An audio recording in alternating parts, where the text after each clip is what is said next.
では今日の聖書箇所をいきたいと思いますけれども、創世記の31章全体ということになります。でちょっと今日はですね、僕が2017の聖書で読むので、全体僕が読みたいと思いますのでお願いします。創世記の31章、ちょっと古い訳の方にとっては少し違うところもあるかもしれませんけども、大体は内容が分かると思いますのでお願いします。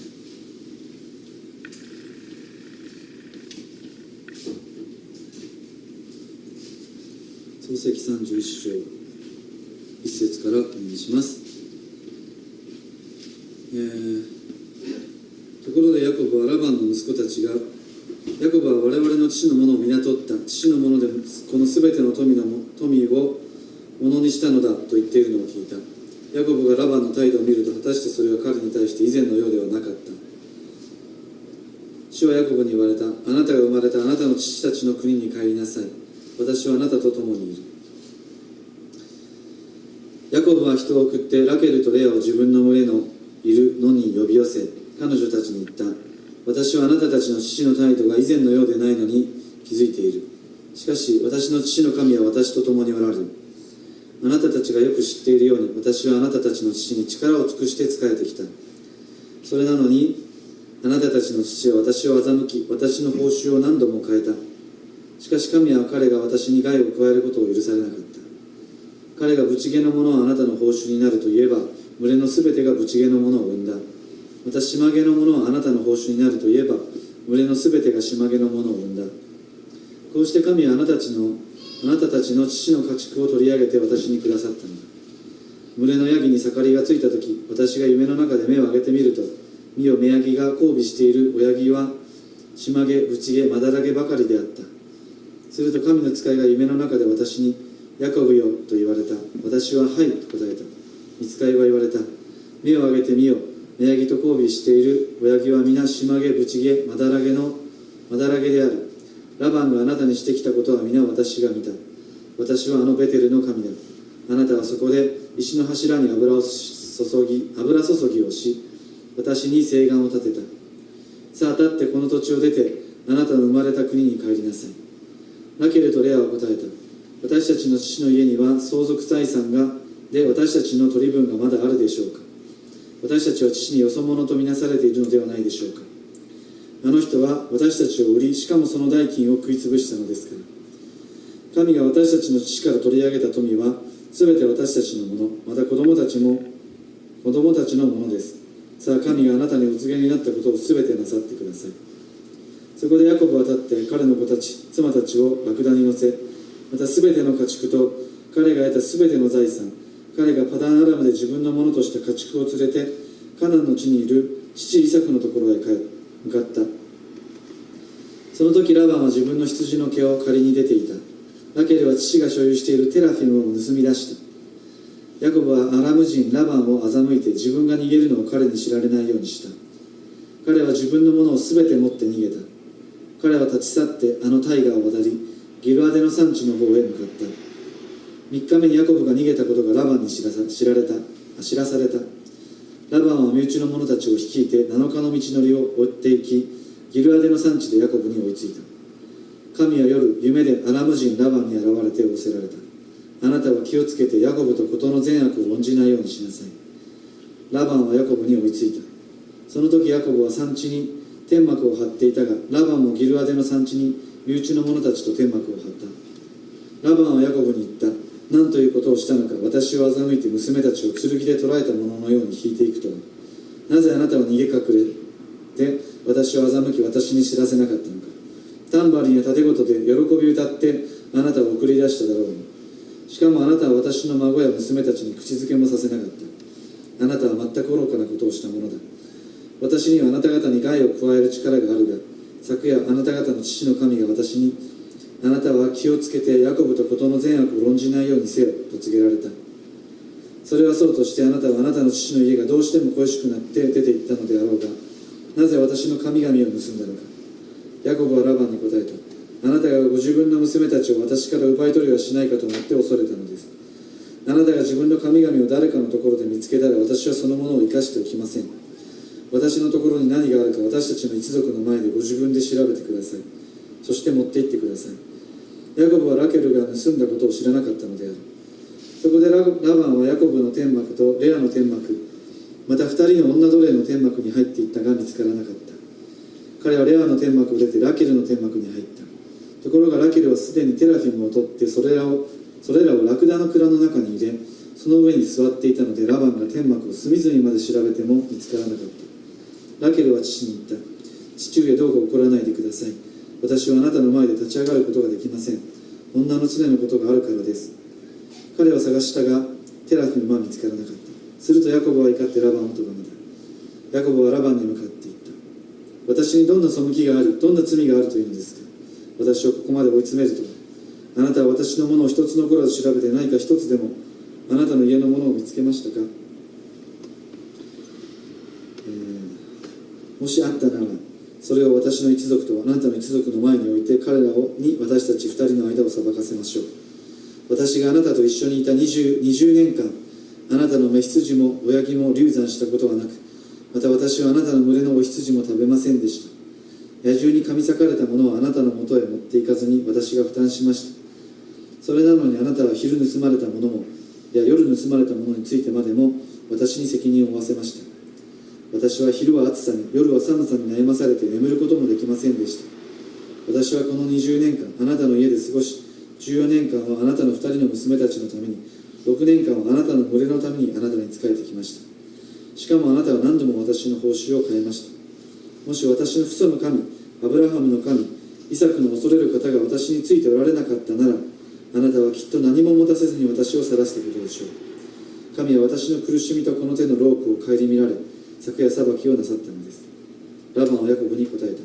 娘たちは私の娘、子供たちは私の子供、群れは私の群れ、すべてあなたが見るものは私のもの。この私の娘たちに対して、また娘たちが産んだ子供たちに対して、今日私が何をするというのか。さあ今、私とあなたは契約を結び、それを私とあなたとの間の証拠としよう。そこでヤコブは石を取り、それを立てて石の柱とした。ヤコブは自分の一族に言った。石を集めなさい。そこで彼らは石を取り、石塚を作った。彼らは石塚のそばで食事をした。ラバンはそれをエガルサハドダと名付けたが、ヤコブはこれをガルエデと名付けた。そしてラバンは言った。この石塚は今日私とあなたの間の証拠である。それゆえその名はガルエデと呼ばれた。またそれはミツパとも呼ばれた。彼がこう言ったからである。我々が互いに目の届かないところにいるとき、主が私とあなたの間にの見張りをされるように。もしあなたが私の娘たちをひどい目に遭わせたり、娘たちの他に妻をめとったりするなら、たとえ誰も我々と共にいなくても見よ、神が私とあなたの間の証人である。またラバンはヤコブに言った。見なさい、この石塚を。そして見なさい、あなたと私の間に私が建てたこの石の柱を。この石塚が証拠である。この石の柱が証拠である。私はこの石塚を越えてあなたのところに行くことはない。あなたも敵意を持ってこの石塚やこの石の柱を越えて私のところに来てはならない。どうかアブラハムの神、ナホルの神、彼らの父祖の神が我々の間を裁かれるように。ヤコブも父イサクの恐れる方にかけて誓った。ヤコブは山で生贄を捧げ、一族を食事に招いた。彼らは食事をして山で一夜を明かした。翌朝早くラバンは孫と娘たちに口づけをして彼らを祝福した。それからラバンは去って自分のところへ帰った。ちょっと本当に長いところなんですけども、このところから、私たちの示されたことをちょっと語りたいと思います。大体の人は、知っていると思うんですけども、2月末にですね、ゆりが卵巣嚢腫を摘出する手術を受けまして、そこから1週間、入院したんですけども、その時にですね、僕とまた知事たちですね、夫婦とがですねちょっと大喧嘩をしましてですね、それで、その時にこの箇所が示された形になります。どういう経緯かっていうのはですね、それぞれの、言い分があるので、それはまた父も母も話すと思いますので、それを聞いてもらえればと思いますけども、月曜日にですね、入院して、火曜日手術ということで、月曜日は入院の支度のために、火曜日は手術の付き添いのために一日あちらに行くというような感じで、この1週間とても大変になると、僕が3人の子供の面倒を見てもらったゆりの、入院のサポートもしなくてはいけないということで、大変になるということが分かっていたので、最初から父たちと話してですね、いろんな、ある程度決まり事っていうか、作って、向かったんですけども、その水曜日ですね、手術後の日なんですけども、ゆりも手術終わって夜からですね、ちょっと調子が悪かったっていうのもあってですね、術後次の日とかその数日間とても辛いということをですね、聞いていたので、ちょっと予定していなかったんですけども、僕はちょっと水曜日の面会時間は午後1時から始まるんですけども、その午後1時に早く行って、ちょっと午後中付き添ってあげたいなっていうふうに思ったんですね。すごく痛みもあるし、すごい気持ち悪さもあるというですね、そういうのがあったので、そうしてあげようと。で、以前別の人のですね、友人が結構大きな手術を受けた時にも、翌日に行ったらちょっとすごく痛みがあって苦しそうにしてたけれども、看護師さんからですね、こういう時こそ人が来てくれて話した方が気が紛れていいんだとか、そういうような感じだから、入っていって話してあげてくださいっていうふうにして、通されたっていうことがあったので、手術の翌日っていうのは結構大変であったり、心細かったりするっていうのがあると、知っていたので、思っていたので、翌日ですね、午後1で行って、いられる時間までいてあげたいなということでですね、火曜日の夜に帰ってきて、うちの母に昼の祈祷会をちょっと休んでもらって、それで僕が、あちらに行けるように、してほしいというようなことを言ったんですけども、僕が母に言う時は良かったんですけど、その後ですね、お決まりのようにという感じで父が出てきて、お母さん、祈祷会を休めないと、言ってきてですね、で祈祷会も2時間ぐらい遅れだってね、別にどってことないんだっていう、23時間遅れだって別に何ともないでしょう、4時に行けばいいんだっていう、そういうような感じで言ってきてですね、もう言い方自体は僕にとっては、僕の父に対しての怖さがあるので、言い方も怖いし、僕としては気持ち的には本当にそれはなんていうのかな、家族を持ってないなっていうか、家族思いじゃないっていうふうにすごく感じて、僕の価値観からすれば本当にそれはすごいひどいことだな、ひどい内容だなって思って、本当にそれで失望したっていうかですね、そういうのがありました。とりあえずなんとかそれは受け取って、翌日は 1時に行って2時に帰ってくるみたいな、とにかく30分だけ行って帰ってきて、でまた4時に行ってみたいな感じで、とにかく子供のこととか入院のこととかで行ったり来たりして、ちょっともう僕もパニックになりかけているような感じでいました。で帰ってきたら、すぐやることあるから子供をとにかく面倒を引き取ってくれとか、そういうふうな感じになっていたんですけども、その前の週からユキヤとエミがですね、2人とも風邪をひいちゃっていて、で家族に風邪が蔓延し始めてたんですね、その時に。それで水曜日になって、僕も大変な中だったんですけども、とにかく夜寝る時にそれまではユキヤとエミは1人ずつ、僕が2人ちょっと見ることができないで、僕はあんまり赤ちゃん得意ではないしあって1人ずつ体調も悪いのでというの1人ずつ見るようにしてたんですけど、その日からうちの父が体調より悪くなったからということで、もう夜ギリギリになってユキヤが帰ってきてっていうような感じで、本当にもうその夜中はもう結構パニック状態っていうか、エミヤが全然寝なくてみたいな、もうなんかほとんどまともに寝れないような状況の中で、木曜日になったんですよね。で木曜の朝になって、僕がちょっとうちの母にちょっともう本当に大変だったっていうことをギリギリに返されて、もう寝れてくれないし、僕だって風邪ひいてるのみたいな感じで言ったらですね、私たちだって大変なんだから大変大変って言うなって言わないでくれみたいな感じで言ってきたもんですから、本当になんか僕もイラッとしてきちゃっていう感じになって、それでその上僕が木曜日の朝、その頃まだ腰と膝がすごく悪かったので、もうリハビリ行ける最後の方の期間だったんですね。だからもうこれはちょっともうとにかく行かせてもらいたいと思って予定を入れといてもらったんですよね。そこだけは子供の面倒見てくれっていうような感じで入れといたんですけど、それ行くって言ったら朝無理だっていうことをギリギリになって、それ後で聞いたら勘違いだったみたいなんですけど、とにかくもう引き取れないというようなことを言ってきて、もう本当にもう寝れなかったしパニックになってて、もうイライラしてっていうのがあって、もう本当にいいやと思って、本当にガンガンその辺のものを蹴ったりとかして、もういいから分かったっつって、それで接骨院にキャンセルして、分かった、もう出てけっつって、お前らに頼まねえからっつっていう感じで、あんたたちに頼まねえよっつって、どうせ大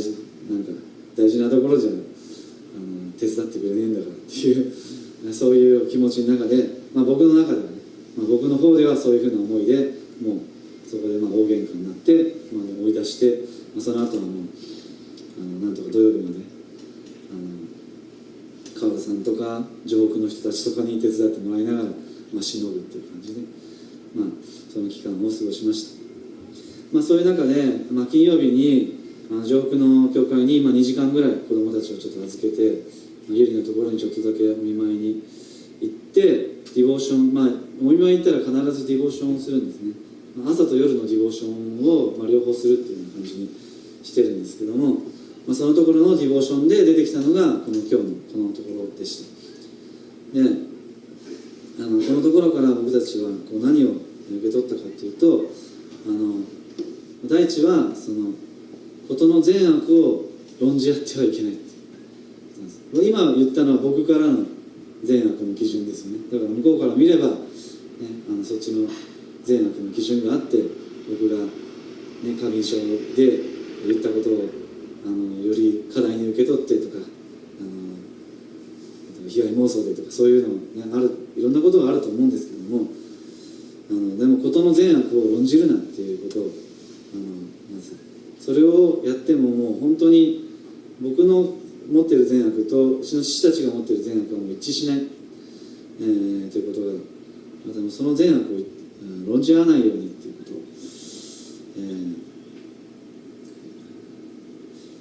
言いました。で、ヤコブはこの時に、ラバンもちょっと言ってるし、最初に善悪をヤコブもその後に最後言い返してるんだね。でお互いそれは別に的を射てないわけじゃない部分もあってあれなんですけども、でもそれは言い合っても本当は意味のないことであったりするし、ヤコブも自分には非がないと思って言ってるけど、本当はラケルがテラフィムを盗んでるんですよね。でその盗んだのを、ラケルがうまく隠していたからなんとか大丈夫で、神様がそれを許してくださった。だって本当だったらそこで見つかったらそのラケルをヤコブは殺さなきゃいけないっていう、そういう状況の中にあったんですね。だけどもそれを許されて隠すことができた。これを読んだ時に本当にお互い善悪をあるし善悪合ってるところもあるけど、結局は神様に覆われたもの、許されたもの、お互い自分が正しいと思って言うけども、自分も結局自分の気づかない罪があって許されただけのものだ。ヤコブもこの時正しいように言ったけども、結局ヤコブもただ覆われて許されてるだけのものなんだってことなんですよね。だから事の善悪を論じ合ってはいけない、そうではなくて、彼らがこの時に導かれてしたのは石塚を立てるという、石の柱と石塚を立てて、これを契約の、としてこれより先にお互いもう踏み込まないっていう、そういう契約にしたんですね。こっちからそっちも行かないし、そっちもこっちに来ないでくれってっていうふうにしてその石塚を建てたっていうで、それを見た時に僕たちはそういうふうにもう僕たちはねドア1枚で同居してるわけですけども、本当にこれまでは教会のないようにして境界線のないような形で過ごしてたけれども、もうこんなに何年もですね1年に1回ぐらい大喧嘩してるっていう状況の中でもう決まりを決めなきゃいけないなっていうことで、僕が一番傷ついて爆発しちゃうところっていうのはもう子育てに関する子供の子育てをお願いしたり子育てのことに関してなんか関係がある時に必ずブチ切れてるなっていうこと、ココナが生まれてから一番ブチ切れてるなっていうふうに思ったんですね。なので僕たちの中で子育てについてうちの父母にお願いすることをやめよう、これまではね普段から洗濯もねお願いしていたり、あとは何ですかね保育園の送り迎えとかお風呂とかねいろんなものを、できる時にお願いしようと。僕の中ではそれはもう3世代で育てた方が子供にとっていいと思っていた部分もあって、そういうふうにしてたんですけども、でももうそれをやめようと、このことで一番大喧嘩する原因になってるっていうふうに思ってですね、もうそれをもう自分たちで全部やりますと。もう食べるのも風呂も送り迎えも洗濯も何ももう頼みませんという感じでそれを自分たちで決まりとして決めました。そこがこの全体の出来事の始まりだったんですね。それについて本当にいろんなことを、お互い思うし周りから見てもいろんなことを、思うかもしれないですけども、そういうことが事の始まりだったっていうことなんですね。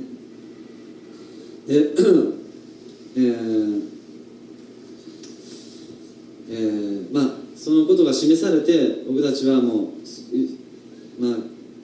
喧嘩している状況でしたけど、すぐ翌週の月曜日に話し合って、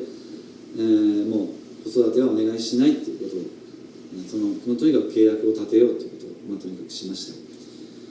父から見れば、こういうことだああいうことだっていうこともいろいろ言われても本当に僕も善悪論じ合おうとするとブチ切れそうになっちゃうんで、本当にちょっとなんか我慢してみたいな感じのところもありましたけども、とにかく互いの生活をもっと分けようっていうふうにしてきました。で、その後1ヶ月ですね、僕たちはですね完全にここのドーハからやり取りしない、もうほぼこっちから出ていかない、で必要な時しかこっちに来ないという感じでしたけども、その時にですねちょうどコロナウイルスの関係の休校が始まったんですよね。で、英語教室も休校になって、で僕たちはそれだけじゃなくてユキヤから始まってウイルス性腸炎がどんどん一人ずつ家族に何日かおきに移っていくっていうようなそういう感じになって、保育園も行けないし、教会にも来れない、っていうような状況が始まったんですよね。で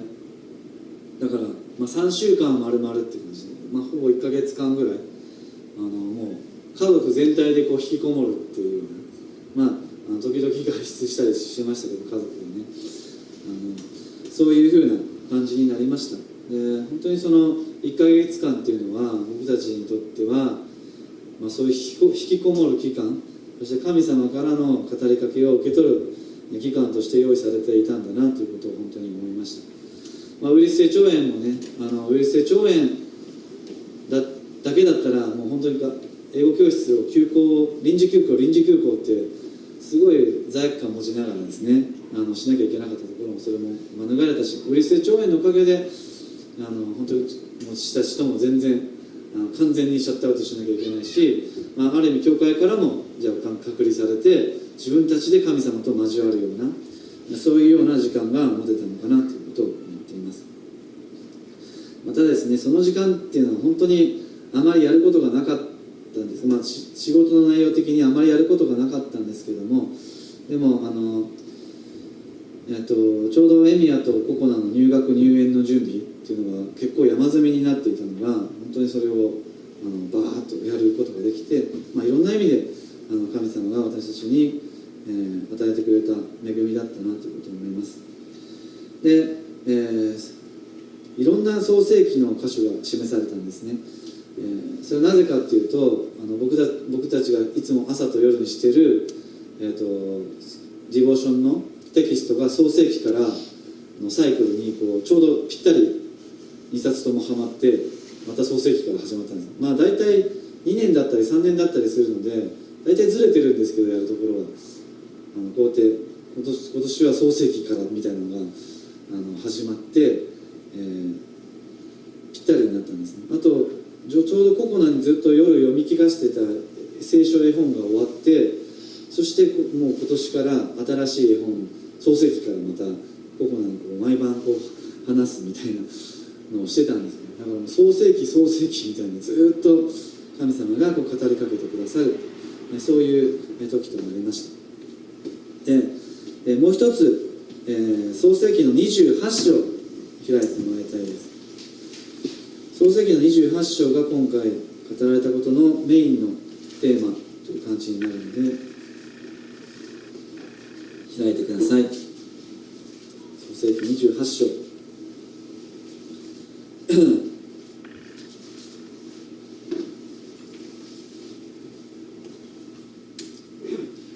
28章1節からもし流れを見てみます。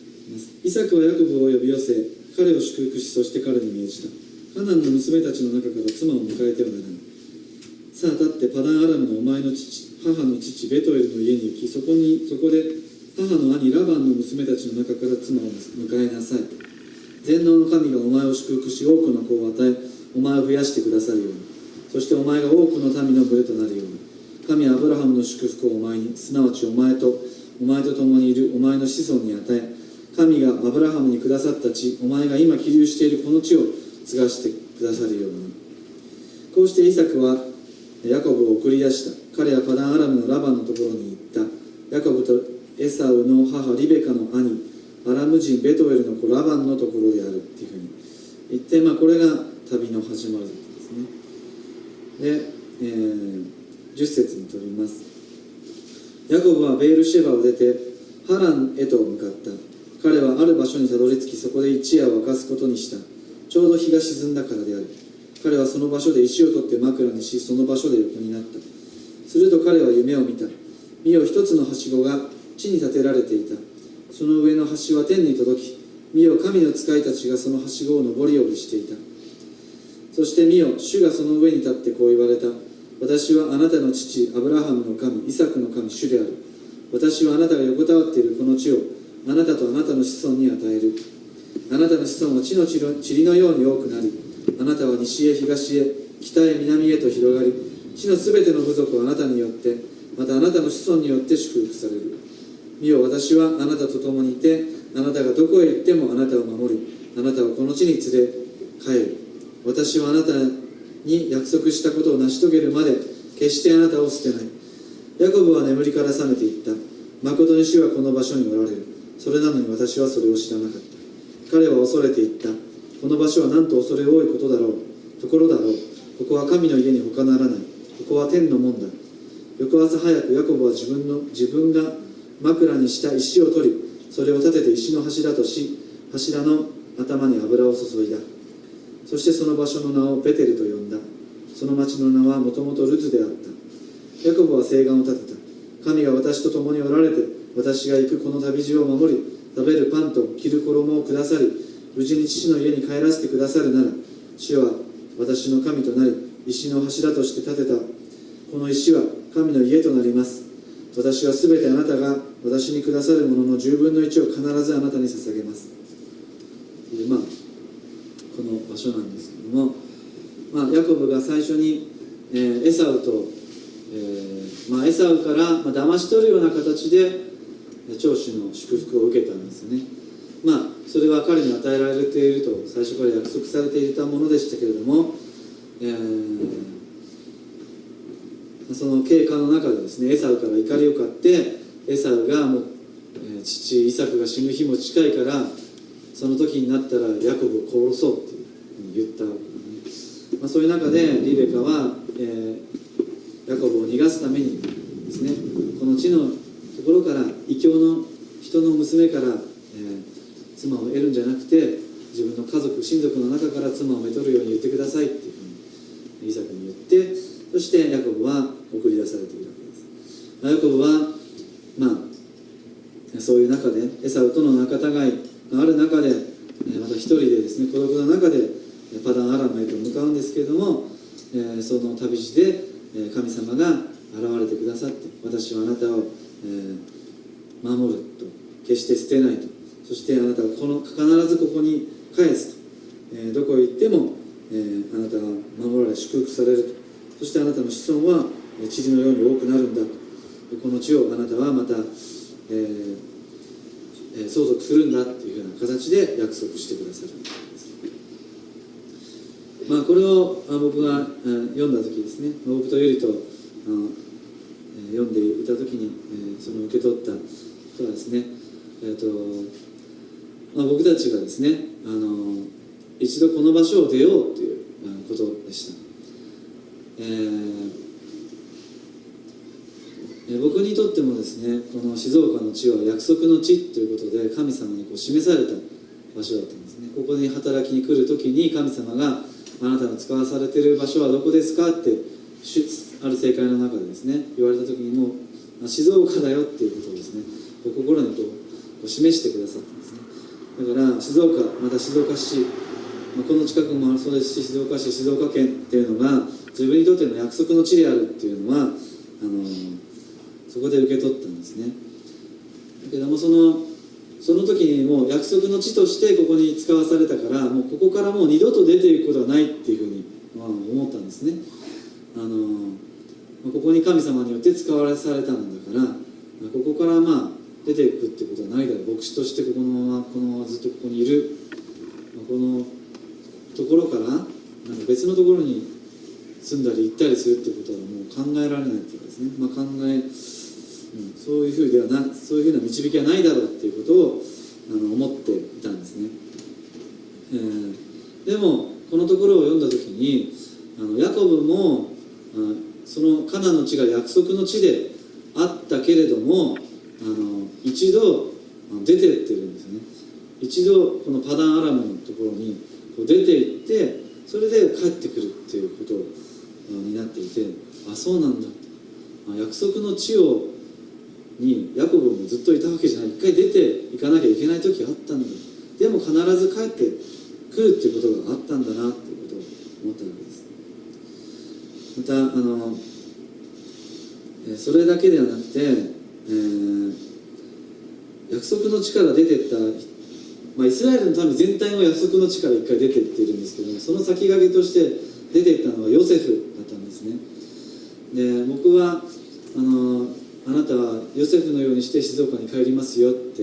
いうことをですね、24の時に言われて、その予言が結構大きくて、その人が13年っていう、ヨセフが奴隷から解放された13年っていう時を覚えてくださいっていうことの中で結婚ということがそのタイミングだっていうことを示されたので、すごくヨセフとして静岡に帰りますよっていうことが大きかったんですけど、そのヨセフも兄たちにですね売られて奴隷としてエジプトに行って、約束の地から出てっているんですよね。で、ヨセフ自身はそのまま帰らなかったわけですけども、ミイラとなってですね400年後に帰ってくるという形でしたけれども、でも、約束の地から一旦出ても帰ってくるっていうことがあるんだっていうことを、聖書の中にそのことが書いてあるんだっていうことが分かってですね、本当に今回のことを通して、一旦出ていく必要があるなっていうことをすごく、思いました。それを神様が導いておられるなっていうことを思いました。ゆりもそのことを一緒に示されて、本当に、僕たちの今の状況ではですね、本当に水と油みたいな感じでですね、必ず、ぶち当たって、普段から教会に対しての思いとか信仰に対しての思いもですね結構違うんですね。僕と父は皆さんね話とか聞いてても、分かると思うし、性格とか見てても本当にすごい違うっていうのが分かると思うんですね。そういう中で今は本当に一緒にいても、こうやって大喧嘩していくっていうか、そういうことしかないなっていうこともありますし、本当に一旦出ていく必要があるなということを思いました。でその出ていくっていうことを神様が導いておられるなっていうことを思ったんですね。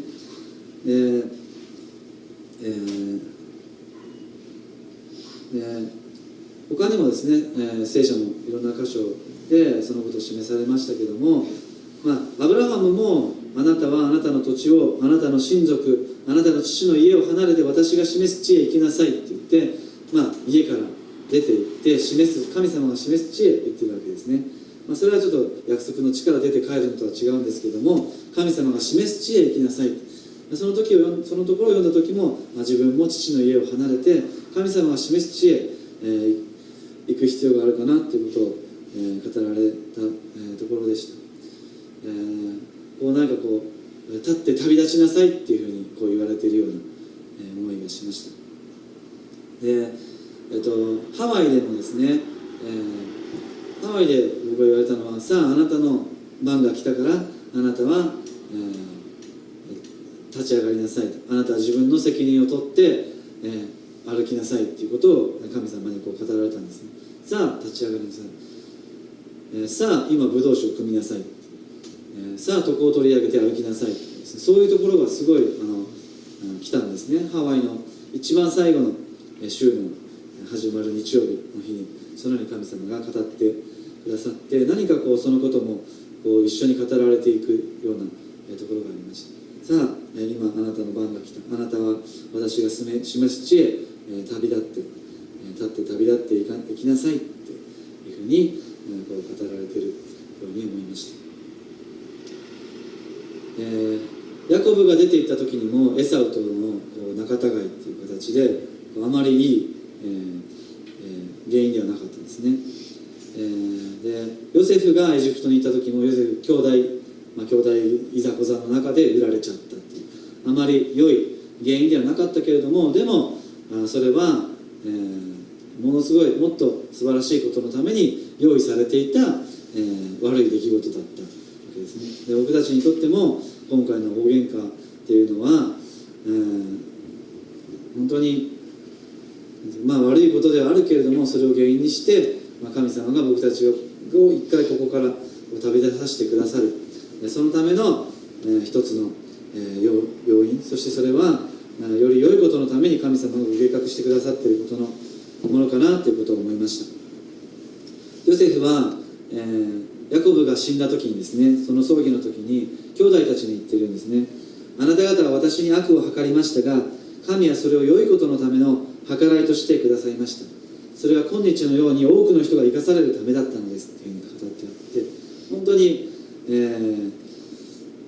人のね、計る悪とか人のいざこざも含めて、神様はそれを全て含めて良いことのために計らってくださっているってい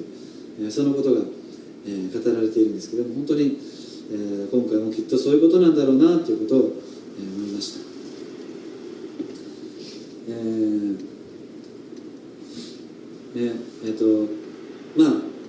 僕たちは、ここを一旦出て行って神様を導いてくださるところに行って、そしてそこで帰ってこようということを思っているんですけれども、でもなんていうんですかね、今すぐ出ていこうということではちょっとないんですね。それは、いつになるかっていうのはちょっとはっきりと明確には分かってはないんですけども、キッズブラウンを継続することを決めた一昨年ですかね、時に一番上の学年の子たちをアメリカに連れていくっていうか、海外のホームステイ連れていくっていうことのビジョンを受け取ったんですよね。でその時は本当に神様の御言葉とともにそのビジョンを映像で受け取った部分があって、で僕たちもこの一番上の学年の子たちについては最後まで責任持たなくちゃいけないかなっていうことを考えているんですね。それは自分たちの思いというよりかは神様が示してくださったことだから、神様の時であればそれを終えてからっていうふうに思っているので、あと2年ぐらい、2年ちょっとのこの子たちに対する責任を果たしてからの出来事かなということを考えています。そして僕たちが今願っているのは、海外に行こうということなんですね。これは僕が20歳の頃から持ってた、夢っていうかですね、そういう部分で海外でいつか勉強したいなとか、海外で生活してみたいなっていうのがあったんですけども、去年のハワイ行ったことで結構なんかすごくもっと身近になったっていうか、海外に行って、ただその海外に行くっていう時には僕だけ一人日本国籍持ってないんですね。僕の家族の中でゆりと子供たちは日本国籍を持ってるんですけども、僕だけ韓国籍で、僕の帰化申請とか帰化して、一緒の国籍にしないとものすごく手続きが大変になってしまいますし、海外に行って何を仕事にするかとかですね、そういうのもあるんですね。でそのことはこう示されて、いろんな人にこう祈ってもらうためにハワイの友達とかですね、そういうところに電話した中で、最近そのハワイのことで川崎先生たちとよく話をしてたので、川崎先生たちにもちょっと祈ってもらった時に、提案されたのが日本語教師っていう、ところ。日本の中では日本語教師っていうのは生活できない仕事なんですけども、海外だと生活できる可能性があるっていうのがあったりして、僕も英語を教えるのもそうなんですけど、言葉を教えるのとか、そういうの好きだなって思うところがあって、その勉強を今始めているっていう、ところがあります。そういう日本語教師検定っていうのを取らなくてはならなかったりとか、場合によっては TOEIC とかそういうものを取っていかなきゃいけない可能性もあるので、そういうことも含めて、海外と考えると長く時間かかるかなっていうふうに少し考えているので、皆さん祈ってくださればというふうに思います。でも全く全然違うですね、国内で別のところに使わされるという可能性もありますし、本当に分かりませんけれども、とにかく一旦ここを出て、そしてまた神様の時に帰っていこうということを願っていますので、祈りに覚えてくださればなというふうに思っています。で、皆さんにとっては本当にそのなんていうんですかね、教会のリーダーの一部をこう送り出してしまうっていうこととか、不安に思う方ももしかしたらあるかもしれないし、僕たちがねいなくても全然大丈夫っていう部分も十分あるんですけども、教会の後継者が本当にいなくなっちゃうんじゃないかって心配されるような方もあるかもしれないなというふうに思います。でも、その聖書を読む中でそのことも神様の御心であるなということを受け取った部分があるので、そのこともお話ししたいと思います。アブラハムはイサクが 100歳になった時に生まれたんですよね。でこの人があなたの後継者だよ、あなたの約束を受け継ぐ人だよって言われたにもかかわらずですね、何年か経って、このイサクを生贄に捧げなさいって言われたんです。でアブラハムはそれに従ってモリアの山でイサクを殺そうと、したその時に神様が止めてくださって、イサクは助かったわけですけども、でもそのことについて新約聖書ではイサクを死者の中から取り戻したっていうふうに書いてあるんですね。もうイサクは死んだものだから、死んでよみがえったものとしてアブラハムは取り返したっていうふうに言ってるわけです。でヤコブもヨセフを一度死んだものとして受け取ってるわけですね。でヤコブにとってヨセフは一番最愛の妻ラケルから生まれたもので、この子が後継者のようにして大事にしてた子供だったわけですけども、でもそのヨセフをエジプトに売られたんですけども、野獣に噛み裂かれたと言われたので、もう死んだものとして、失ったんですね。だけども後々に晩年になって出会うことができ、この自分の後継者を取り戻しているっていう、そういうのがあって、本当に、この教会にとっても僕はものすごく頼りない部分もあると思うんですけども、でも後継者として神様が導いてくださってきたと僕も思っていましたし、皆さんもそう思っていたんじゃないかなと思うんですけども、でも、今回この出ていくっていうことで、いつ帰ってくるかわからないっていう部分あるんですよね。でもその時にそれはでも死者の中からもう一度僕たちを本当の意味で取り返すっていうことだと思ってくださればなと思います。僕たちも本当にこのままここにいても、多分成長もしないし、なんていうんですかね、僕たちが今やってることは、今願ってることは全然、なんていう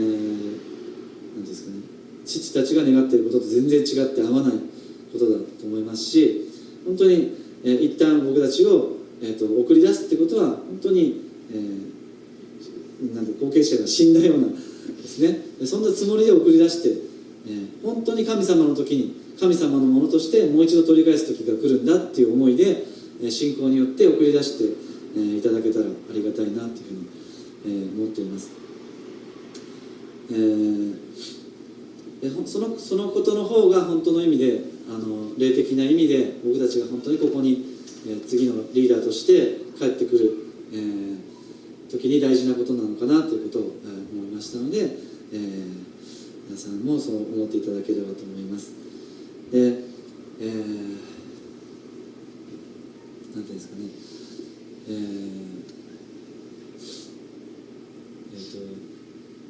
何話そうとして今流れの中でこう話してきちゃったのであれなんですけども、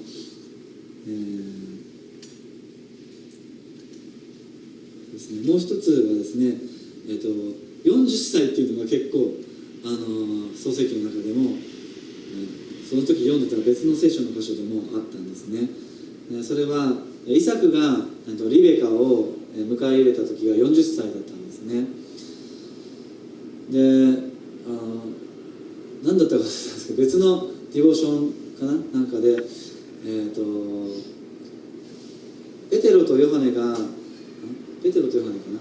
神殿で最初にこう癒したこう男性、私たちがあなたに金銀は私たちにはないけどあるものをあげようと言って、そして主イエスの皆によって立ち上がりなさいって言ったその人の年齢について、その人は40歳ぐらいだったって書いてあったんですね。そういうふうに書いてあって、本当に僕も今40になって、この40のために神様が備えてくださったっていうのがハワイでもあったんですけども、本当に40になって新しいステージへ向かっていくっていう、そういうようなところも、この1ヶ月の中で、示された、ところでした。で、そのことをですね、1ヶ月間示されて、そしてその引きこもりの期間がこう終わったなってこう思えたその時にですね、もうこの1週間で、父たちに話そうとこう思った時にですね、その、時間を取ってもらって話し合ったんですけども、僕たちがこのように示されたんだということを、語りました。いろんな反対を受けるのかなとこう思ったんですね。ちょこちょこゆりがこう羊飼いとかで少し話したりとかして、ちょこちょこ情報が漏れ出てたんですよね。で、僕たちが出ていこうと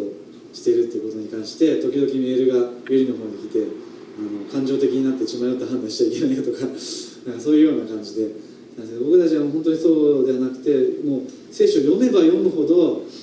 一旦出ていくことが導かれてるなっていうことを思って、それを確信して言ったわけです。ど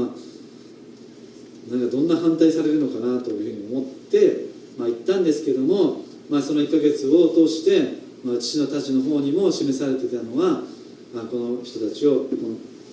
僕たちの家族を一旦外に出した方がいいっていうことが神様から語られてたんですね。で、そのことについては来週父が話すし、その翌週ゆりと、うちの母が話すことにしてあるので、その一人一人の口から聞いてもらえればなと思いますけども、本当に神様が一致して、同じことを、互いに示してくださったんだなということを、思いました。で、その次に、僕たちの中ではそれで一致してよかったなということで、その次に最後羊飼いで話して羊たちの、ある意味了解を得たら皆さんにここう話そうっていうふうに思っていたわけですけども、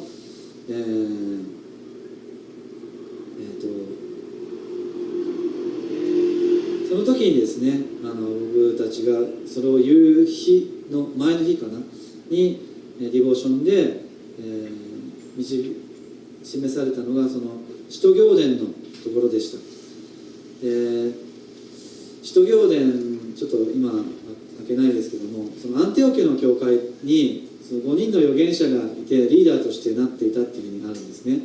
でそこで彼らが聖霊の導きの中で断食して祈っていると、その中のバルナバとパウロを性別して送り出しなさいっていうことが語られるんですね。で5人しかいないリーダーの中で2人半分ですよね、いなくなっちゃうということはとっても教会としては大きいことだったと思うんですけども、彼らは祈って彼らを性別して宣教旅行にこう送り出していくっていうことが書いてあって、で送り出した時点で彼らはもう帰ってくるかわからない旅に行ったっていう感じなんですね。その時はね、今よりももっと危険な旅ですし、実際この旅行の中でパウロは一度石打ちにされて殺されてるんですよね。でも神様が、よみがえらせて、戻ってくることができるんですけど、そうやって3回宣教旅行にね行かされて、その度に、もう一度再会することができるんですけども、でもそうやって、リーダーたちをこう送り出してくれた、そういう箇所も示されて、そういう中で、羊飼いの人たちにも、そういう思いで、4人のリーダーのうちに2人を送り出してしまうというのは結構大きな、部分もあるかもしれないけれども、祈ってアンテオ家の教会のように送り出してもらいたいなということをお話ししたりもしました。で、羊飼いでもそれぞれに皆さんの思いで話してくれましたけれども、基本的には一致して僕たちが出ていくということに関して賛成ということで了解を得たので、今こうやって皆さんにも話すことになりました。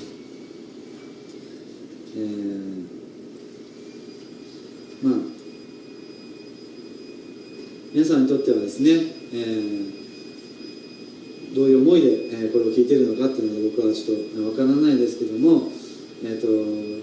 決して悪いことではなくて良いことのために全てが測ってくださっているっていうことですね。神様が言っているので、そのことをですね受け取っていただけたらありがたいなと思います。僕たちはこれから少しずつ準備して、そして、いつになるかわからないですけども一旦ここを出るっていう選択をしていきますけども、そのために祈って支えてくださればなと思います。またそれに対して何か思うことや疑問に思うこととかあればですね、私たちに聞いてくださってもいいですし、また神様こう言っておられるんじゃないかということがあれば私たちにですねそれをシェアしてくださってもいいですし、そうやって、私たちにまた今後も、関わってくださればなと思います。アンテオ家の教会がパウロとバルナバをこう送り出していったようにですね、皆さんもそうやって神様に祈りながら、神様に聞きながらですね、僕たちに対しての、関わり方をですね、神様に聞きながら、支えつつですね送り出していただければなということを、思っています。こ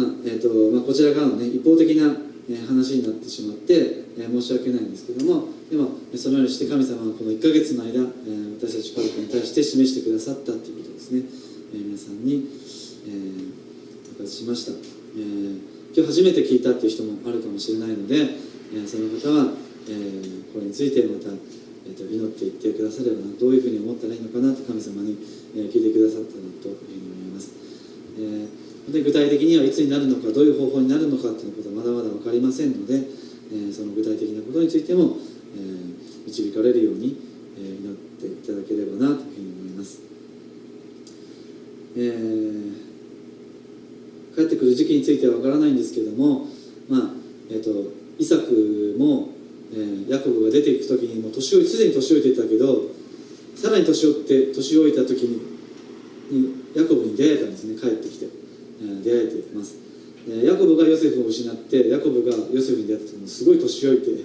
いたけれども、会うことができた。いつ帰ってくるかわからないけれども、うちの親たちが十分に年老いてからかなっていうふうにもうなんとなく感じているところもあります。それはちょっとわからないですけれども、いつ帰ってくるかも、いつ出ていくかも、それで含めて、皆さんお祈りくださればなと思っていますので、よろしくお願いします。ということで、今日の、メッセージにしたいと思います。お祈りします。